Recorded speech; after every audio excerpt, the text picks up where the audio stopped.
Hey everybody, it's Friday. So tonight we're going to do something a little weird. Pardon the music in the background, neighbors are having a party. It's a Latin beat.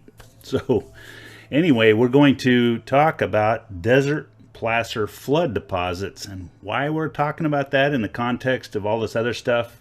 As I've mentioned before, we have this special offer going on with the Gold Prospectors Collection and all that good stuff. And so I wanted to make sure you were aware of that still. Check it out. It's sourdoughminer.com/GPC for Gold Prospectors Collection. That's probably enough said about that. I've talked about it for a while. That's going away on Monday at midnight, so check it out. But right now, what we're going to talk about is a twist to that whole subject, because most of what's in that deals with water and how it moves gold. And I've had a number of people ask me over the years about, well, what about desert gold? And the answer is same thing, different verse. There is a subtle difference, and I'll go into that a little bit tonight. But the important piece is that water is what moves desert placer deposits. And so when you're talking about this kind of stuff, where you're out in the middle of the arid regions, you never think much about water and rocks and cobbles being connected.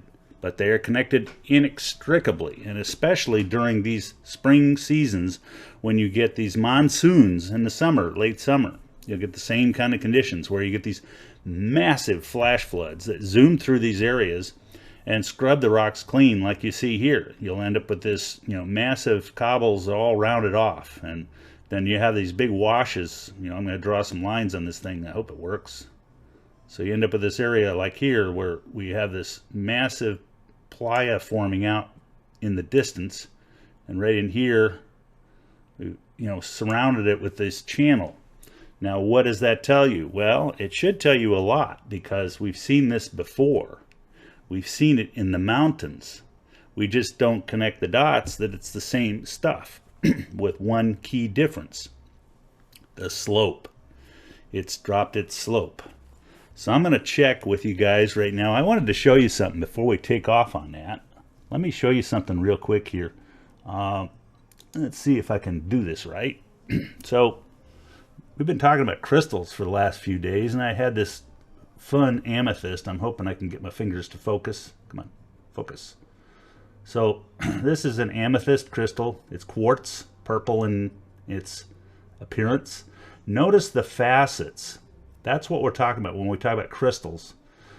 We have facets that form. Now, one of the things that tells quartz apart from everything else is a thing called luster. Notice it has this vitreous luster. It looks like glass, right? Even the crystals look like glass.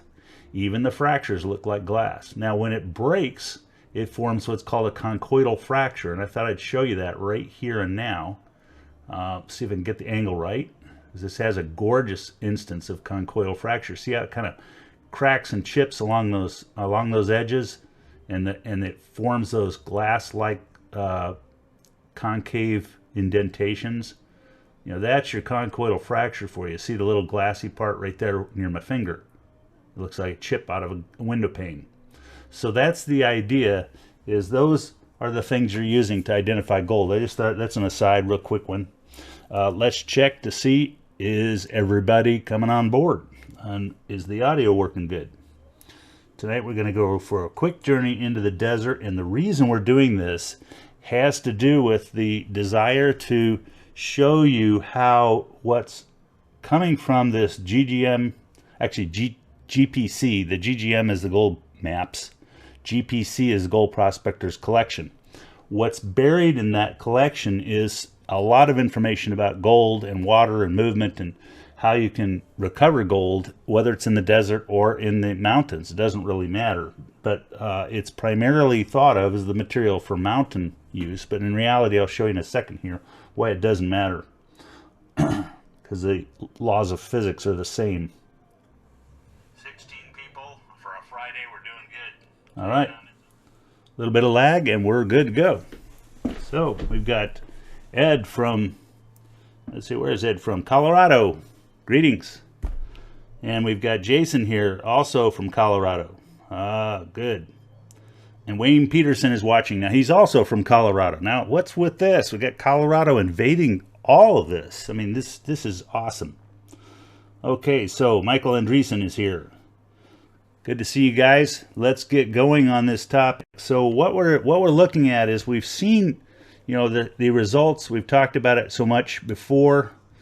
I'm getting a high CPU warning. I'm going to shut down some stuff here and hope it goes away. It might cause audio glitching. If it does, bear with me. Worst case, we just reshoot again another day. So let me close down that window and some of these others that are going on. I don't want to shoot you guys. That wouldn't be good. You know, sometimes, you know, apps start swallowing all kinds of overhead, including Microsoft. You know, it does an update every so often, especially lately. There's been a lot of, you know, hacking and fracking and whatever. Anyway, before I was so rudely interrupted by myself, let's go back to our title page. So, why do I show you clouds when I'm talking desert? Very simple.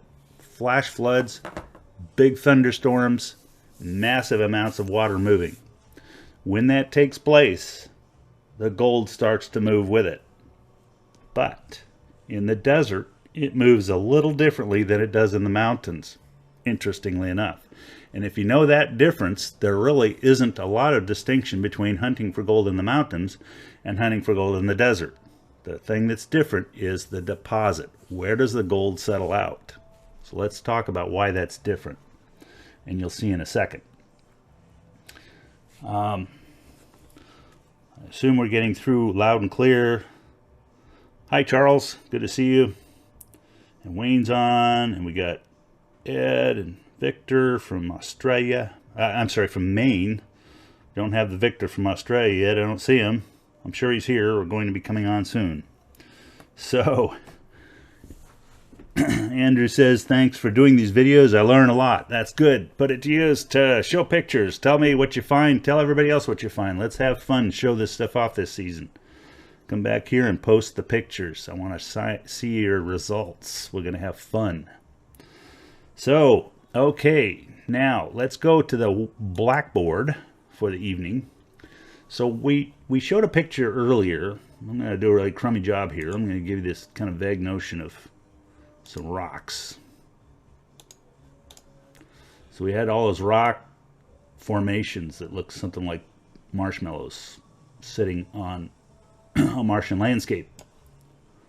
Oh, now he's getting artsy-craftsy.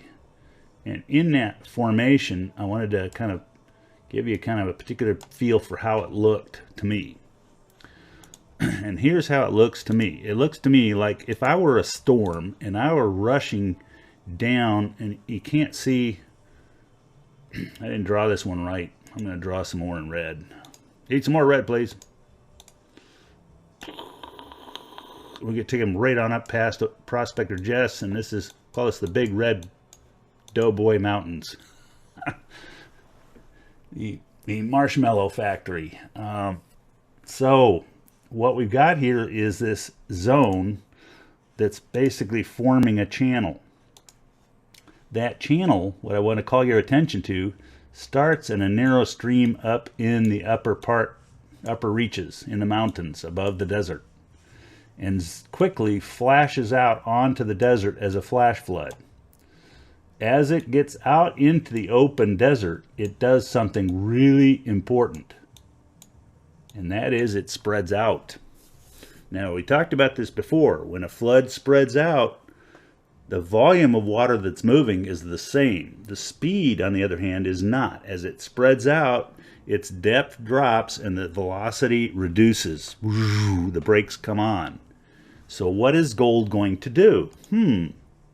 Well, the gold in this instance started out way up here in a mountain somewhere, or in some rock. Let's say this was a gold producing fissure right through here, and it got knocked out right in here somewhere along its travels. It's going to keep traveling in this high flood rate area here until it starts to settle out down here. Now here's the fun part. The thicker gold, the big chunky pieces, I'm going to draw them as big chunky pieces, are going to settle out first. Now, This is one-dimensional, or two-dimensional. I'm looking down on this formation. I'm not looking at the layers and levels. We'll get to that in a second. But right now, if you look at the finer gold, it's out here. I'm going to draw it as a bunch of vertical dashes because it's just easy. It's going to spread out over Timbuk 3. Okay, so the finer the gold, the further out it goes. The coarser the gold, the soon as that water drops its velocity, the big chunks drop out. That includes the gold float, any quartz or any kind of ore that's carrying gold or gangue or anything that's kind of pushed along by this flash flood.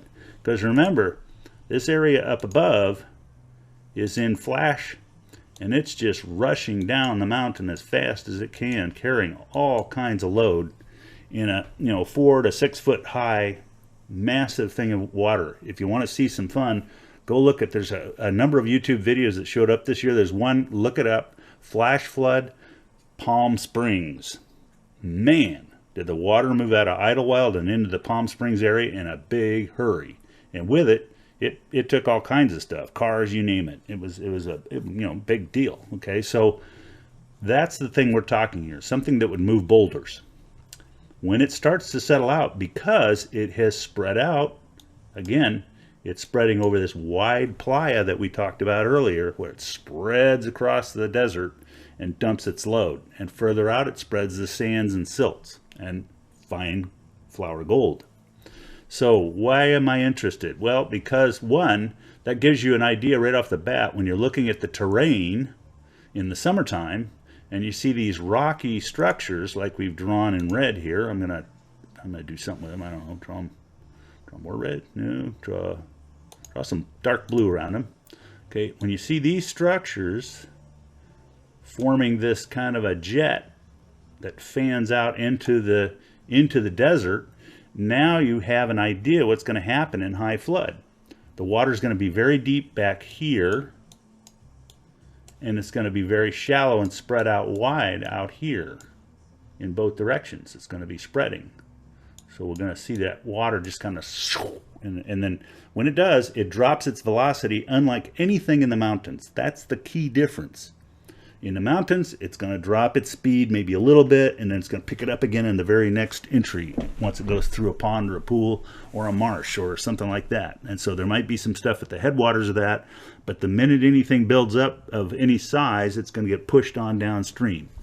That's not true here. It's going to push out into those playas, and it's going to bury itself in one layer of silt after another and build up these huge, deep deposits.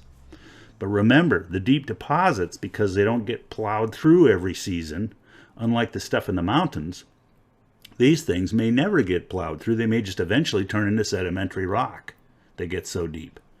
Well, what happens to those deposits next is kind of interesting. So let's take a look at that. So now we looked at the vertical, looking down.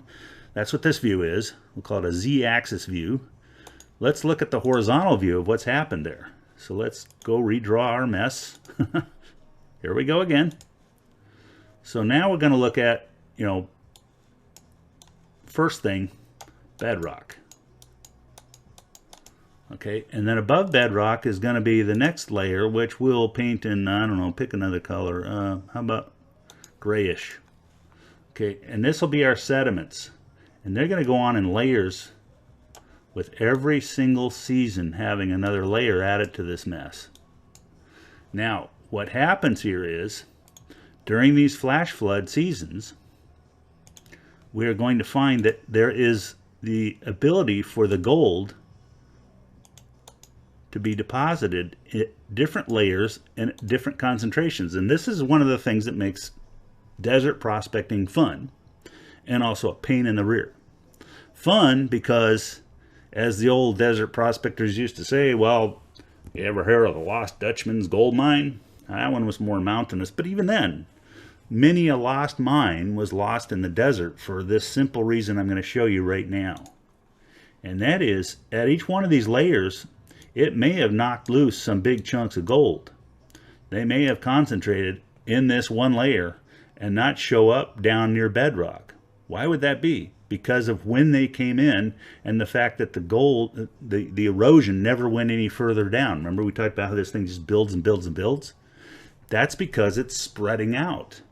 That spreading out does two things. One, it slows down any flow. Two, it prevents a future flow from cutting a deep valley through it. And that's what makes gold, basically keep moving downstream in the mountains. And in the desert, it means that it can park just about anywhere at any level. So it makes it interesting. So what you're looking for in these guys is, where does it first drop? But also, is there a possibility that an ancient flow dropped it at a different layer somewhere above bedrock? Because remember, we normally want to look here on bedrock. But why in the world am I looking here? And the answer is because at some point in the past, this flow dropped these things near the surface. Hence, metal detector country, boys.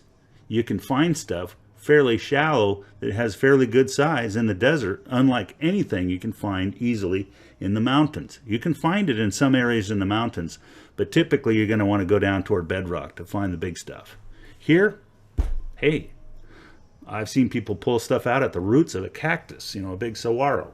Well, what the heck, So it's worth looking in these places. Now, like I said, same principle we talked about before.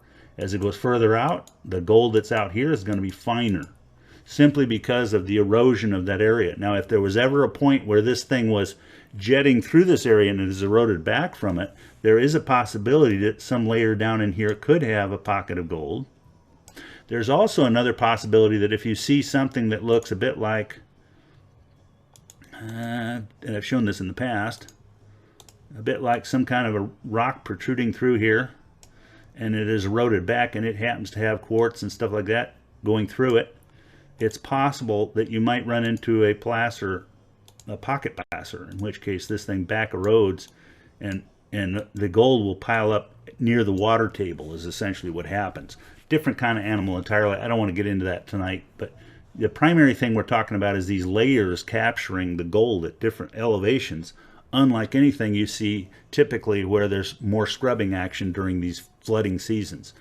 Desert flash floods can be huge, and they can be very effective at moving material. But once they open out onto that playa, out on that big widespread V area, once they've gone into that section of the river, not river, but the flow, they decelerate like boom. And only thing to get way out there will be fine gold. Everything else, the coarser and bigger nugget deposits, are going to be uphill in this thing.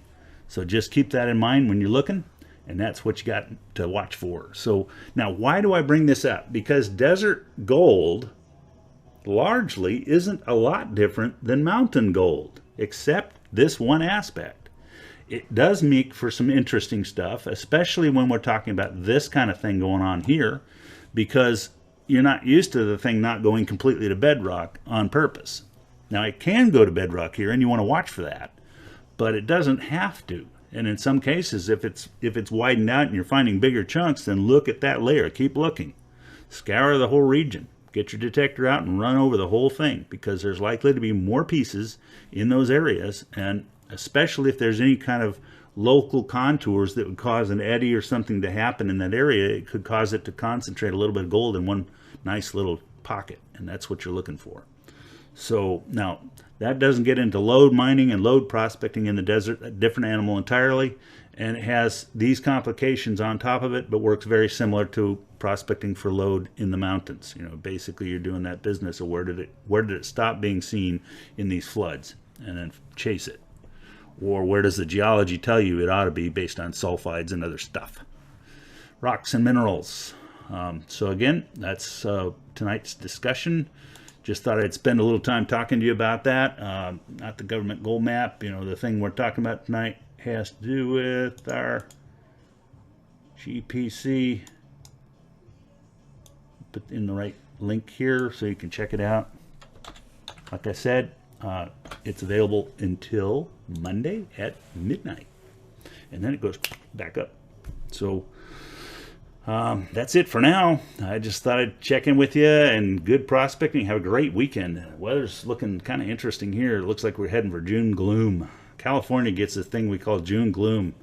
You get this weather that's fantastic in the spring, and it's warmer than every place else and can be dynamic like the picture on the front cover. but it can also, in June, because of the warming of the water and the cooler air cause fog, and this fog just sort of sits just at the probably about 5,000 foot level, 3,000 foot level, and just kind of causes this gloomy thing to hang over you for about a month. And they call it June gloom because it's kind of gloomy weather. But it's not like what we're used to in California, which is scorching hot summers. Yeah. So you guys take care, and we'll see you tomorrow. Good prospecting. Over and out. Prospector Jess, sourdoughminer.com, huntingforgold.com. Check it out. Good night and good prospecting.